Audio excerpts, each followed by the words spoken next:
আপনার এই বিশেষ দিনে আপনাকে জানাই শুভ জন্মদিন এবং ঈশ্বরের প্রেম সারা জীবন আপনার সাথে থাকুক এবং সর্বাধিক সুন্দর জিনিসগুলি আপনি লাভ করুন। আপনি সত্যিই একজন ঈশ্বরের আশীর্বাদ প্রাপ্ত ব্যক্তি, কারণ আরও একটি নতুন বছর আপনি প্রাপ্ত করলেন। প্রার্থনা করি যেন ঈশ্বরের আশ্চর্য আশীর্বাদের ধারা চিরন্তন আপনার জীবনে বইতে থাকে।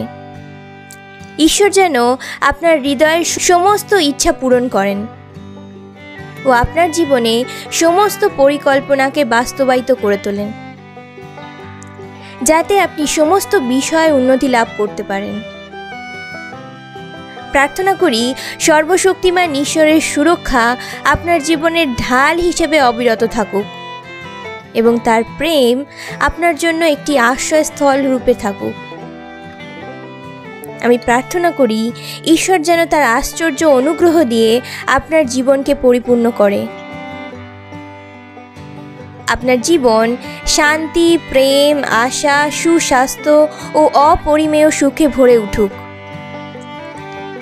আমি এই প্রার্থনা করি আপনি ঈশ্বরের প্রতি বিশ্বাস যেন না হারান, কিন্তু দিন প্রতিদিন আপনি যেন বিশ্বাসে দৃঢ় ও শক্তিশালী হয়ে উঠতে পারেন, কারণ সর্বশক্তিমানের ঈশ্বরের প্রতিজ্ঞা হলো তিনি আপনাকে কখনোই ছাড়বে না, কখনোই ত্যাগ করবেন না। তিনি আপনার স্বর্গীয় পিতা এবং তিনি আপনাকে খুব ভালোবাসেন এবং তিনি আপনাকে উত্তম বস্তু দিয়ে আশীর্বাদ করতে চান। সারা বছরই আপনার জীবন প্রভু যিশুতে চমকাতে থাকুক এবং ঈশ্বরের আশীর্বাদকে সারা বছর ধরে উপভোগ করতে থাকুন। আরও একবার বলতে চাই, হ্যাপি বার্থডে।